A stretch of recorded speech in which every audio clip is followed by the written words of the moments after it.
I'm going to give it another like 30 seconds.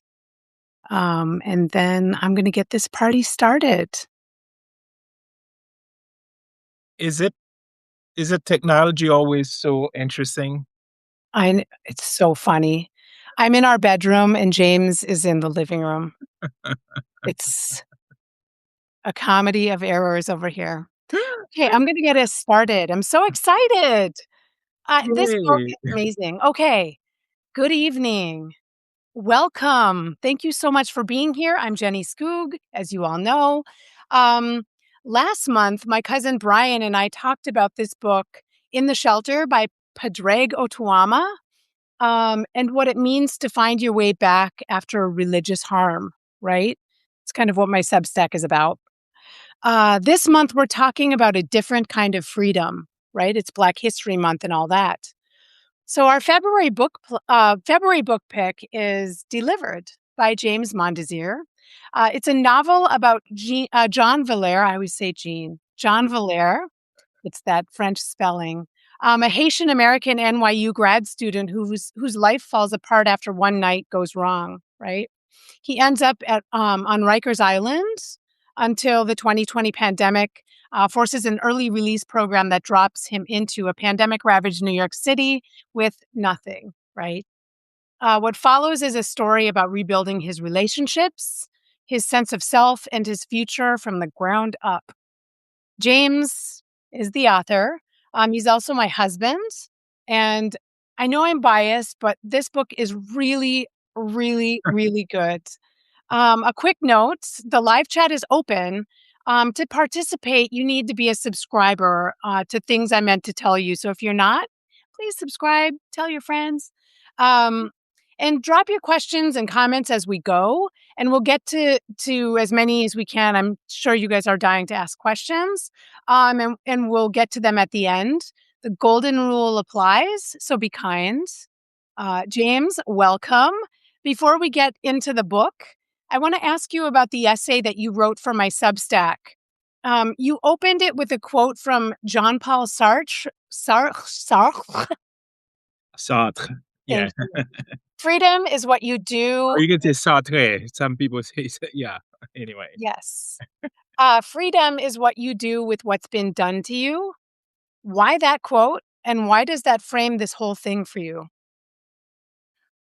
Oh, wow. Interesting. Why that quote? This is a quote I've thought about for a long time.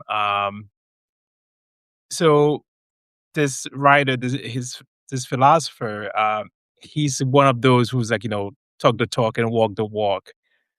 He won the Nobel Peace Prize, actually declined that honor. Yeah. So for me, the reason I chose that quote is really we live in a world where things happen, right? We all have something we're dealing with. And to me, the freedom really is like, what do you do with whatever happened to you, whether it's from your parents, whether it's from society, from friends, from a lover. Okay, how do you move forward? To me, that's where freedom resides, really. So that's why I think that quote encompasses everything I think about, really, especially becoming an adult and live a fulfilling life. So that's where you start. Okay. Uh, I felt like that quote was so. I would not have gone to that quote for this book, but when you frame it like that, and the idea of freedom for me when I was growing up, like, you're born into a set of circumstances and things happen to you, right? Mhm. It didn't occur to me to think about, freedom is actually you what what you do with what's been done to you. I always think of anyway, I think about it in a little bit of a different way. So I really appreciate that framing of this conversation. Um, you wrote in the same essay that a lot of people think that freedom is something that happens in the moment, like a law changes, a Yeah. sentence ends, a door opens. But Hmm. anyone who's lived long enough or honestly enough knows that that's rarely how freedom actually works. Yeah. John gets released from Rikers, like one of the most notorious prisons in the world, but he's not free. Can you talk about that gap between legal freedom and psychological freedom? Yeah, I mean, as you see in the character as well as in the essay, what I was really honing on to me was really where the idea, the fulcrum of the book really resides is when, there are so many people walking around, right? Who are not really free. That means you're imprisoned by their own, either by your own mind, uh, by, something that have happened, trauma, so on and so forth. Uh, so also when I was thinking about the book, it's the idea of if someone is in jail, right? Because I mean, we get a classic example would be Malcolm X. Malcolm X, before he ended up in jail, was like this guy who was like, doing drugs, selling all kind of thing, thief, so on and so forth. And he actually found his freedom while he was in prison. So to me, that was the whole idea that really, until you really understand where you are, what you really want, and really get rid of the shackles in your brain, in your mind, really, that freedom is just an elusive idea, you know? So Yeah, that was it for me. yeah. When I talk about leaving fundamentalism, right? When I left the Lestadian church, for instance, or anybody that talks about leaving these fundamentalist religions, it's almost like you can leave the building, Yep. but the building or the institution doesn't leave you. I always talk about dumping the baby out with the bathwater in a sense. You take your politics, you take your ideals and your values, the morals that you were raised with.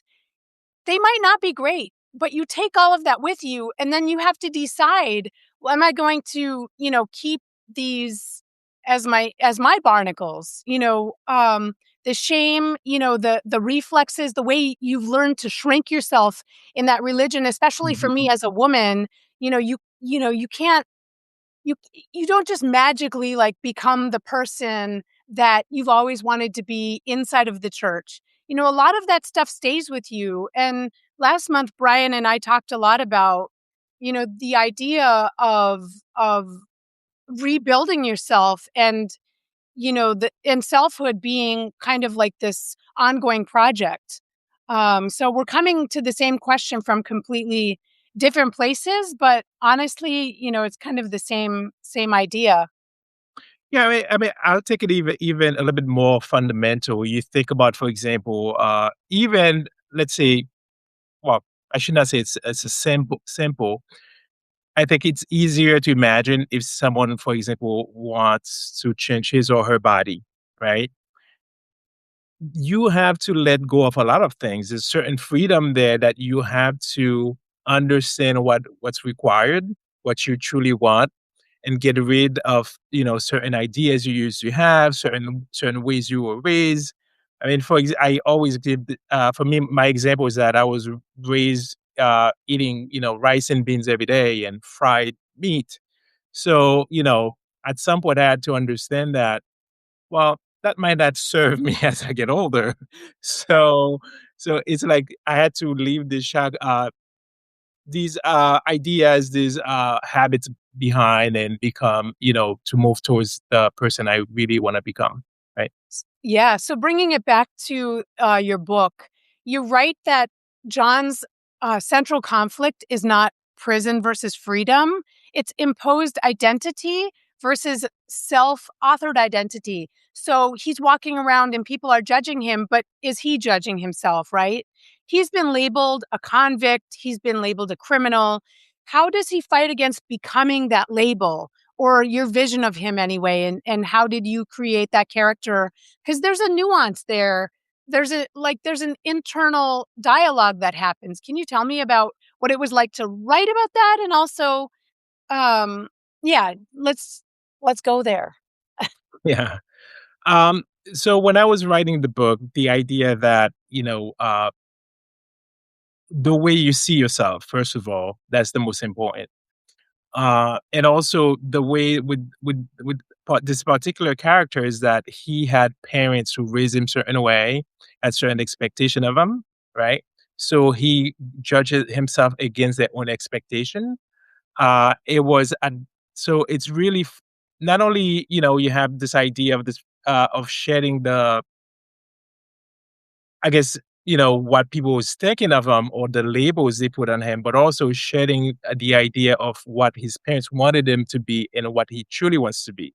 So he's fighting to, get himself free from the expectation of his parents and also the label of society. So one example is like, when he went to look for that first job and the recruiter is like, well, I have to do a background search for you to become a security guard. And to me, that was very jarring in the sense that, wow, he's like really, devastated by this, but he had to go home and kind of talk to himself about, okay, that's not who I am, but, I need to keep my mindset. Whether, whatever someone say to me, it matters to them, right? But to me, it doesn't matter. I need to keep going. And that was to me, that was the whole idea of that resiliency of the character as he moved forward in the story. Yeah, almost like getting out of his own way. Yeah. Because if you let society tell you who you are, then you're in trouble. Oh, yeah. Yeah, Especially if you're black. Forget it. for sure, and you don't even have to be black to have those types of Yeah. labels, you can just be in a family that is really suspect of you and doesn't let you, see their children or, they speak poorly of you because you left their faith, Mhm. and, you know, does that define you late at night? I mean, certainly, though, that's part of a self-esteem situation, Yep. right? I know nothing about it. Um, I mean, but also like self-esteem starts with the understanding of who you really are, and that takes work, especially if you grew up in a family or in a setting where it's very oppressive.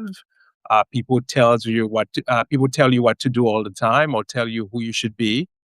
And finally coming to terms especially as you get older, you trying to really find who you truly are, what makes you happy, what are the boundaries for you. And it's a whole journey. Yeah. One of the characters in the book betrayed Jean early, this friend who ruined his life, by sort of framing him, and he Mhm. goes to jail, or he goes to Rikers. Um, I wanna talk a little bit about forgiveness. How do you how did you think about forgiveness before you wrote the book, and as you were writing the book, did that change? Um, because not only does he grapple with forgiveness, um, with himself, but he grapples with, forgiving his parents. He grapples with forgiving, this friend, and, that's kind of the crux of this book. Does he forgive the friend? I don't wanna give anything away, but, this is like a really push-pull situation, and it's almost like a good versus evil. So can you tell me a little bit about that? Yeah, so it's interesting. Forgiveness, I've always thought about in the sense that, you know, uh, certain things I can forgive, other things I can't. Uh, I was one of those who always think that, if someone disappoint me past certain line that that person is dead to me. And also, as you know, the book started with the whole idea, a conversation I was having with my son Jalil. And, he was talking about how, when he was little, he was afraid of the water, and I threw him in the ocean and as a way for him to swim back. uh, but in my mind, as we were talking about, I'm like, that's not what happened at all. I did say you should not be afraid of the water, but I just took you to in the water and put you down gently. and stayed with you. So that Did brought you a lot though? of Did you? yes, usually. So that brought a lot of ideas for me in terms of my own father, that I have a lot of unresolved issues at times with him, and a lot of it came back to what I remember as a kid versus like what truly happens when when you talk to him, he has a different version. And as we know, memories, the fallacy of memory. Uh, to me, so that's where the book originated. Uh, but to me, the harder part was like, what if someone do something that is so bad? How do you move on from that, or do you just say we're done? And I was reading by McGinnis this book called Sentence, 10 years in jail and 1,000 books. And it's about this, Russian American kid who was very privileged, was teaching at Princeton, developed a drug problem, ended up in jail. And his parents, instead of saying like, well, we've given you the best things in the world, the best schools, they traveled all over the country wherever he was incarcerated to, read books with him, to meet with him. And to me, that was eye opening because I always thought like, I sacrificed for my child. If you do this, we're done.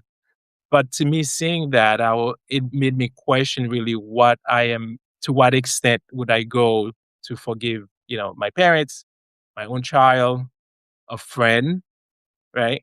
And also the idea of forgiveness being that you're liberating yourself, because holding on to grudges, anger, ultimately it consumes you.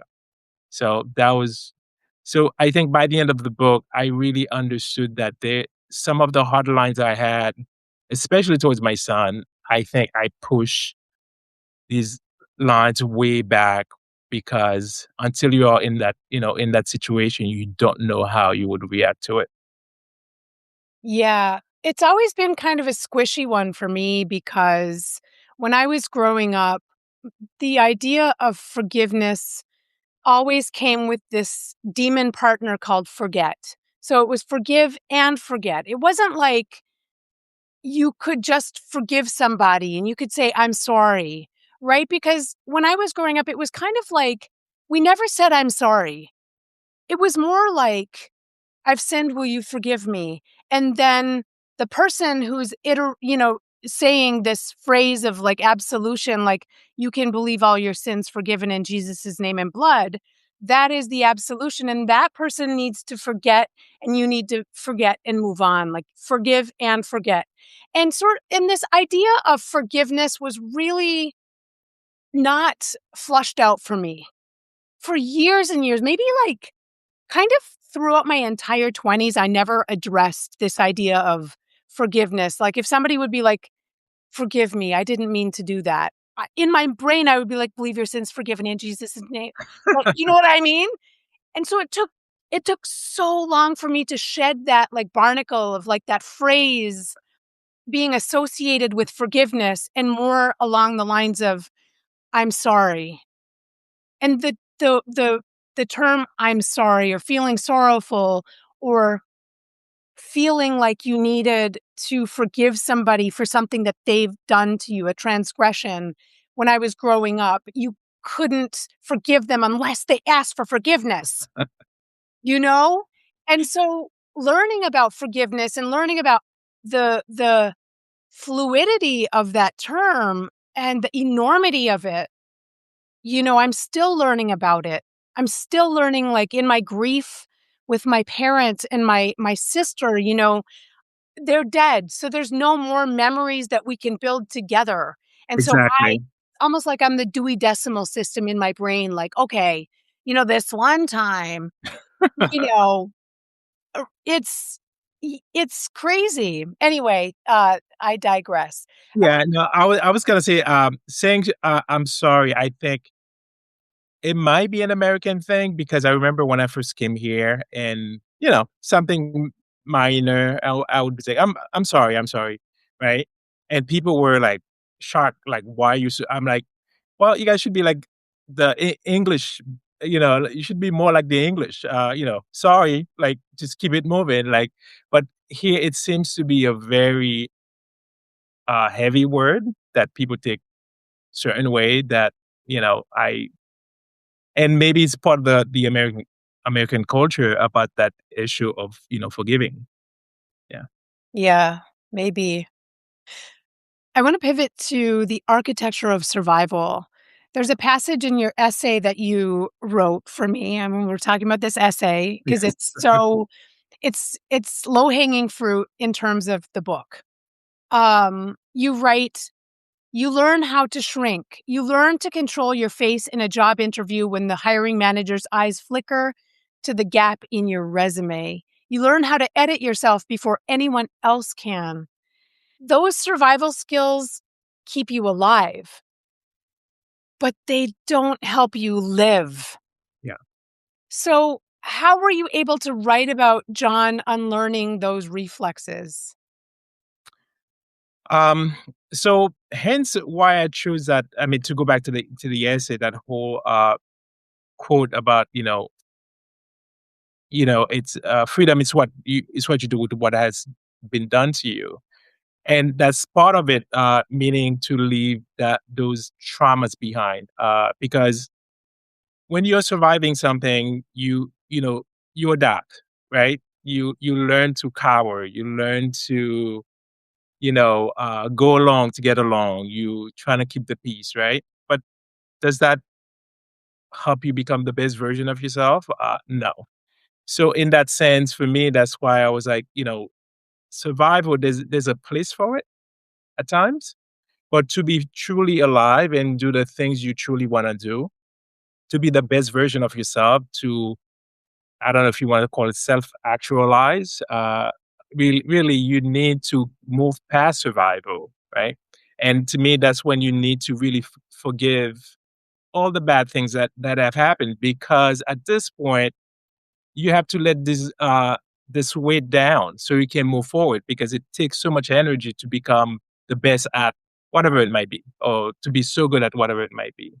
So to me, that's the whole crux of the whole essay, and also part of the book, because the character, he thought about a lot about committing an act of violence against the person who had framed him, right?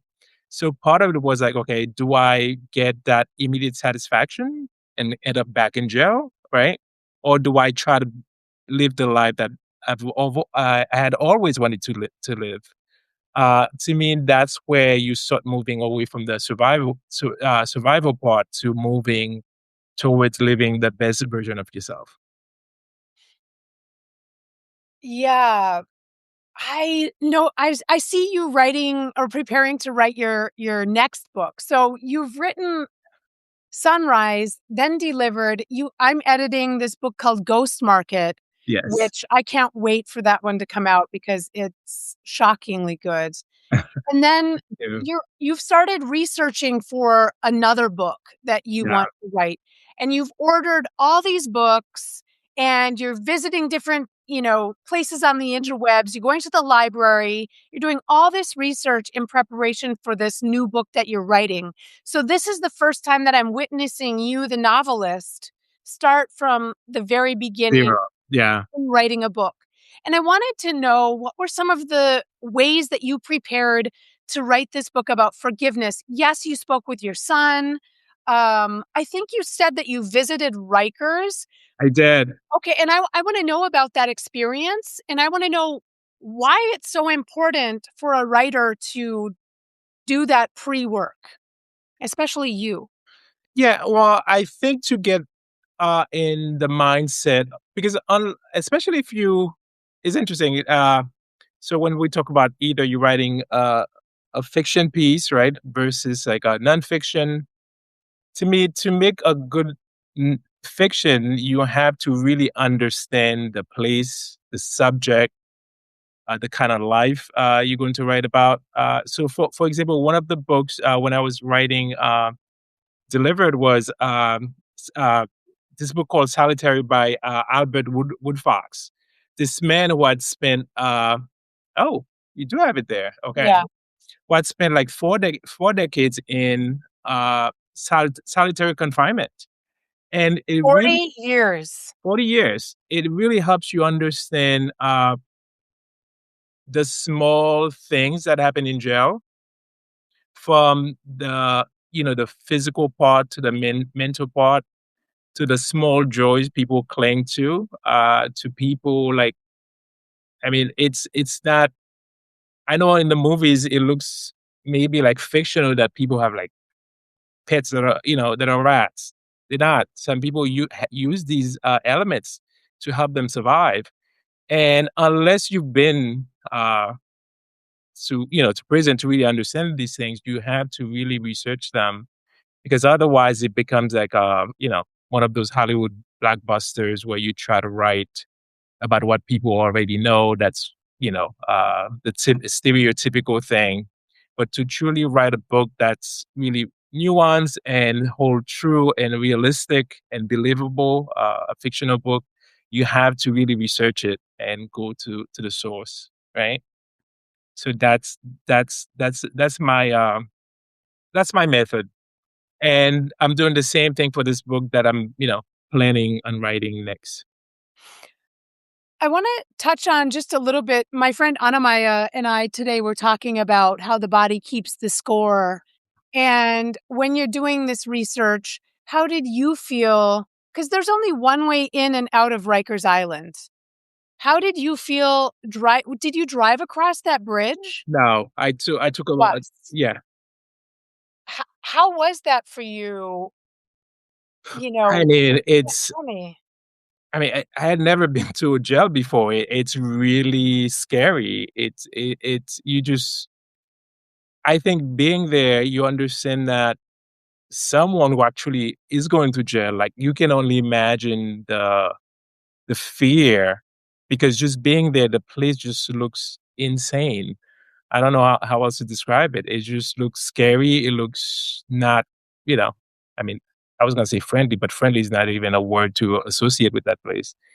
It just looks dispirited. It's yeah, but it gave me a sense of what it must be like to either go into that place, and also maybe the elation, if not elation, maybe the relief of just leaving a place like that, right?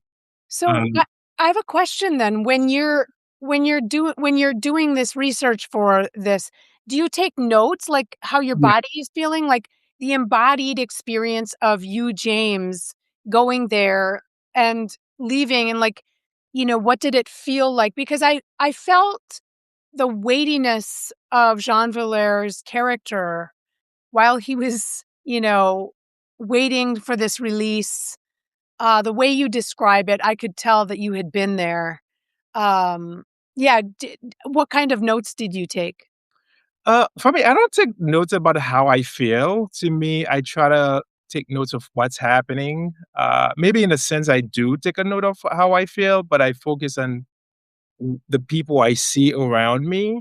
Uh, but also, I think part of it, these experiences, when you actually go visit a place, they stay with you. I don't know how else to better explain that. There's something that's you still feel it, like years later. It's like something you can. It's like one of those places you go to you cannot forget, uh, good or bad, right? It's Uh, indelible, yeah, as Blasey Ford said. Yeah. yeah. It's very interesting in its own way, but also like reading that memoir by Woodfox was just incredibly sad and just devastating.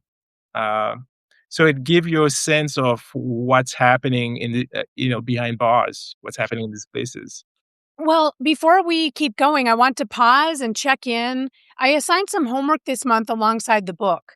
Documentaries like Rikers and 13th, the Ear Hustle podcast, the Marshall Project piece about getting out of Rikers during COVID, a Justice in America episode on money and bail. Did Ooh. yeah, I wanna know if anybody engaged with that. I know you and I did a lot of that work together, although I've watched and listened and visited a lot of those things several times in my, past. But I'm curious if anybody else engaged with any of that. And if you did, drop in the chat what you watched or listened to, or what stayed with you, or what you're interested in poking around with. Um, was there any, well, actually, before we move on from that, there's an oral history book on Rikers called, oh, well, it's just called Rikers. It's an oral history, and it's literally set up, um, by chaptered themes on what it's like to live on Rikers. One of my neighbors in Harlem is one of the social workers in that book. It's an incredible book if anybody is interested. But um, I wanted to move into food as language. So um, I have to ask you about the food in this book. A Goodreads reviewer said that the food and drinks in this novel are so deliciously written. They wanted to know when you're going to start writing for food magazines. True. Honestly, same here. John is a food delivery man, but the meals in his book aren't just props. They feel alive. Talk to me about the food in this novel. What is it doing? Well, I think that the pandemic was really because I wanted to write a book where we can talk about what people experienced during the pandemic. And to me, the him being a delivery driver was one way to explore that. But Wait, I also just wanna pause. If anybody can hear that, we just had, like, a major snowstorm, and about every 2 or 3 or 5 minutes, you'll hear, like, serious noise. hitting the window, yeah. Ice. That it's insane. Okay, go ahead. Uh, but also for me, when I'm writing fiction, I love to incorporate things that I love in stories, and obviously, I love food. I love a good cocktail, and hence why you see a lot of that in the story. But for me, that was a way to really explore how people live during the pandemic and see to have access to their homes. Because, delivery was the whole thing, really, during that time. And also, that was the only job available to most people, especially if you're incarcerated. Uh, that's the job you're going to get. Yeah. Yeah. I lived in Washington Heights for a year. I live in Jersey City now. I go to I go to Rhinebeck quite often because I have some near and dear, people that live up there, as you do. Um, so you've lived in Washington Heights. You live in Jersey City. We've been to Rhinebeck quite a bit, and this book takes on this geography. Let's talk about where. Before we met, by the way, Say it again? I said before we met, which is, Yes, yeah. right. And Washington Heights, Jersey City, Rhinebeck, those are very different places with Uh, they're very different New Yorks. They're all New mhm, York, but they're yeah. all, well, Jersey City. But why these locations, and what does each represent for John? I mean, so I lived, in Washington Heights during the pandemic, as you know. To me, it was a great place to set the story to really recount part of what happened. So all those fiction, there's a lot of stories in this book that actually I've seen or stories I've heard from other people in the neighborhood. To me, that was like really interesting. And Jersey City was because I know Jersey City, so it's a lovely place. And same thing with Rhinebeck. I love Rhinebeck. I just choose the places I love and kind of incorporate them in the story. Yeah. Would you it's not necessarily low-hanging fruit, but would you ever write about a place that you've never been? Well, I should that's a yes and no question. How would you write about a place that you've never been? True. You would have to do a lot of research. If you're trying to make it a realistic story, or unless you're going to create like a fantasy, right, where you create building your own setting, your own place. But if you're going to write about I don't know, Paris or wherever, you need to really research it. Uh, and I've heard authors who talk about this where they actually never been to a place and actually research it. Um, Colson Whitehead was one. He when he wrote about mm, the book about the teenagers about the school Oh, yeah, down in Florida. in Florida, Yeah. and I went to see him at the 92 NY, and he was saying he'd never been to that place. That he actually went and pulled like do different research, pulled the blueprint of where the building used to be.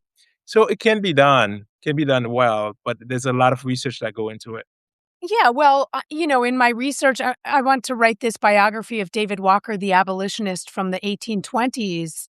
And I can't go back to his Wilmington of 1797. I can't Yeah. go back to Charleston of 1813. I can't go back to Boston of 1829, right? So yeah, to your point, you just have to become a historian or become Yeah. really well versed in what's written about that place already. Um, So by the way, the book is Nickel Boys. oh yeah, the Nickel Boys, right? I want to talk about Haiti and the Radical Order of Liberation for a second. You're Haitian. Jean Valère is Haitian. Well, he's Haitian American. We always get into Yeah. this identity question, you and I, about what makes somebody American versus Haitian American. Yeah. Anyway, we can get into there. But um, you say that you write in the novel that the Haitian Revolution reversed the usual sequence. It began not with with the government expanding rights, but with enslaved people making a collective interior decision. We are already human. We are already worthy. We are already entitled to freedom, whether the world recognizes it or not. And this kind of gets back to what we talked about earlier about freedom being in the mind because, well, how does the inheritance show up in John, and how does it show up in you, my friend? Yeah, I in the novel you'll see the character refers back to the way his parents raised him, right? And these are the stories he was told, and hence why it's important. Even when I think about, I mean, we're celebrating Black History Month. Black History Month came about, I believe, 1926, 1925, because this. 26 Okay, 26, because year. Mhm. yeah, he wanted to correct the story about African American here, right? Because if you don't tell your story, it's easy for people to discredit you as, non-human, so on and so forth. So that legacy, for me was passed on to me because I was born in Haiti. I grew up, I went to school there. I didn't live until I was like 16. So to me, I, so when you think about the I guess what I'm trying to say, when you think about the trauma that happens, because I mean, I'll talk to African American friends, for example. They have a different trauma than I do because for me, I grew up in a place that told me I was, valuable. I grew up in a place where, you know, uh, we were the majority. Uh, you grew up in a place where you were told you were special. To me, like wherever I walk, it can be a place I'm the only Black person. To me, it doesn't bother me. Where I have other friends, of color who feel differently. To me, in that sense, that when you are inoculated with these ideas about who you are and the value you bring, to me, that helps you. It helps you move through the world a little bit easier. So in the novel, you see that the character goes back a lot to what his parents told him, the stories, and that ultimately helps him overcome to become what he would become at the end of the book. Yeah, I'm just kind of thinking through the idea of building a psychological republic before you build a political one. Yeah. Well, I mean, I'll expand a little bit on, especially on the Haitian independence. You have a place where It took years for them to be that it was a war that happened over, I believe, over 20 something years. Where the French at certain point were like, wow, we keep killing these people and they are not relenting. So once to me, it's the idea once you have that inside you that, you know, what I believe who I am is more important than my survival. You see these kind of things that you usually it's hard for a system to, triumph over people like that. So there's a whole thing about, Haiti was built on ashes because, it was so many years of war by the time the French lost that, the country was in ruin. But people made something out of it, right? They created a nation. They did what they had to do. They raised families, good or bad, like in terms of what, happened later on, but they were free people. And they could not put them back, you know, uh, you cannot put them back. So to me, that's the whole idea. Once it's from within, you cannot, you know, beat that. No, you can't. Mm-mm. I remember when I left, yeah, I think it was when I left or was it before I left? I was on the cusp of leaving this religion. This guy who was from the church, he was a little bit of a predator, okay? But he was like, 1 foot in and 1 foot out of that religion and was, like, very rebellious and real naughty. And I remember he was like, "You can't once you open Pandora's box, you can't shove everything back in." And I think what he was trying to say was that once you see the truth, once you envision leaving that religion, those confines, that prison of your mind, once you, like, change your frame of reference, you cannot go back to, putting those blinders on and being, a Lestadian drone in a sense. It's kind of like what you're talking about with forgiveness and with, building someone's person from the inside. You can't destroy that once it's there. And I think you touched on that with the solitary book with somebody in solitary confinement for 40 years. There's something that happens on the inside that you can't destroy. And I remember you recommended this book by Viktor Frankl. Viktor Frankl, yeah. Yes, how he survived the Men, Holocaust, Auschwitz. men search for meaning. Yeah. Man's Search for Meaning. Yes, I highly recommend that book. I think my niece Angie is reading it now. Randomly, I don't think I recommended it to her. Maybe I did once, but what an incredible book of freedom. Really, they've taken everything, including your body, Yeah. and you are still free. Your wife has died. Your children are, like you don't you have nothing but your mind. Is I mean, and also, I mean, to go back to Viktor Frankl, this is a man who survived the Holocaust, but came out to have, a successful practice as a therapist. You, I mean, talking about that success story, I mean, how amazing was that? Yeah, but so also, yeah, but what you're saying is like really, it's a whole thing like you cannot travel within without travel without, right?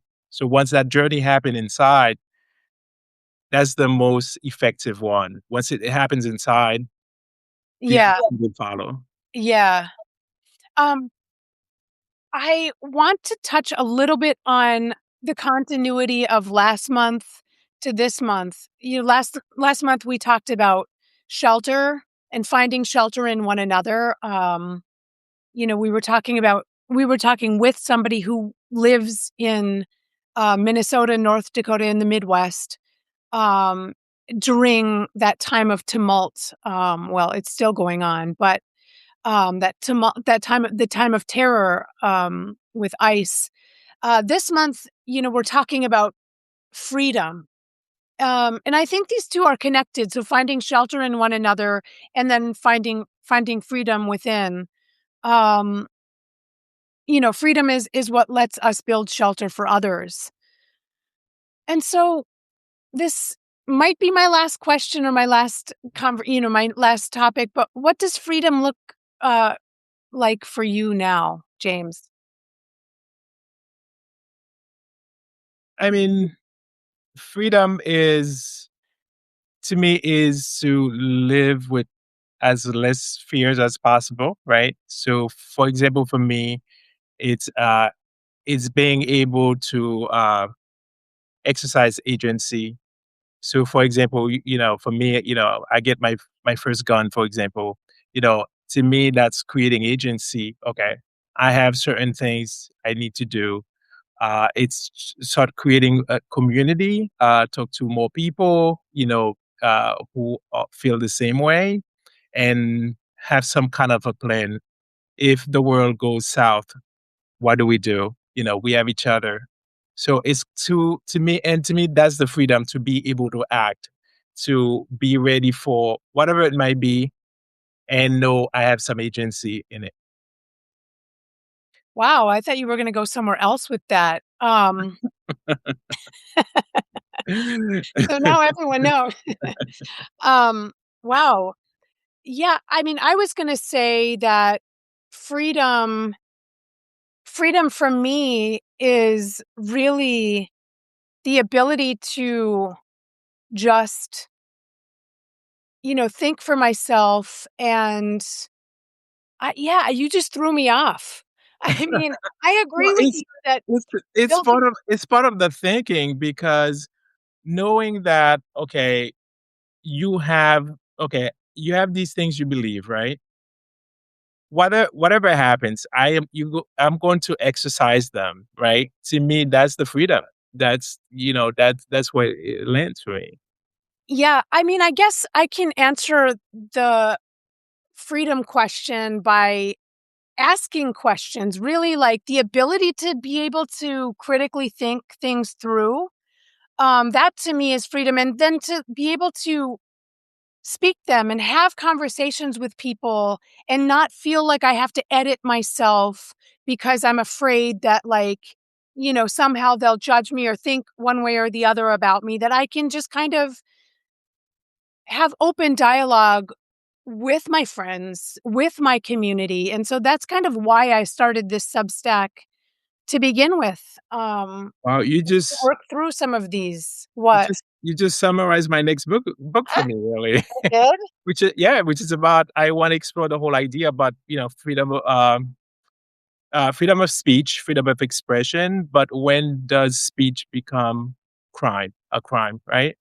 So it's interesting, you're talking about freedom, being able to express yourself and without being judged. But as we know, there are we operate within certain constraints in a society, right? So to me, it's like what's acceptable, what's not acceptable, who gets to make those rules, right? So freedom is very complicated. Yeah, it can be, actually. I was just thinking about how you write fiction, but you write about things that are consequential. And I write nonfiction, and I write about things that are consequential, and there's truth in both of these mediums that, you and I write in. I'm trying to get at the truth of David Walker and his activism in the Mhm. 1820s, and you're writing about freedom today. Uh, anyway, that was a total It's non sequitur. It's just interesting how fiction is so poignant, or it's such the well, medium of fiction is so. well, yeah. The interesting thing I about think it's a difficult. It's so hard to write fiction. yeah, but I think the thing about fiction, you're able to explore the interiority of a character much better than you can with nonfiction, right? Well, unless you have a diary, right? True, true. Yeah. So if you have that, yeah, but otherwise, that's the medium, really. Or if you're writing realistic fiction, Yeah. uh, Well, is there anything else that you want the audience to know about you or the book or anything that we touched on today? Uh, yeah, I mean, I think, well, I have a book recommendation for the audience, really. Oh, okay. Let's hear it. I mean, for me, when I was writing, the book, obviously, I read, the new Jim Crow. Um, Oh, so yeah. there's another book I really Wait, are like. you talking Michelle Alexander's book, The New Yeah. Jim Crow? Okay. So there's another book I did find interesting, in if people are interested in mass incarceration, is really let me it's called Locking Up Our Own by James Foreman Jr. Oh, yeah. Right, and it's a book. It takes the conversation from being a binary conversation in terms of just a system that creates certain things. It brings you back to the history of how mass incarceration started, and part of that different actors have had in that, what in this failed policy that we have now. So if anyone's interested, again, it's called Locking Up Our Own by James Foreman Jr. So it's a really good. Locking Up Our Own by James Foreman Jr. Well, thank you so much, James. And thank you all for being here tonight. If you haven't read Delivered yet, go get it. Actually, we didn't even touch on how you got the audio version, but the audio version is Sorry. incredible. Um, I want to give a shout out to James for being like, the ideal reader would be this guy, but I don't think he'll ever respond because he's so huge and famous. But I'm just going to ask him. And so he sent this like email to this guy, and the guy was like, sure. Eh, eh, Rupert Digger, so he's amazing. do it for like I'll be able to do it in 8 months. And James is like, okay.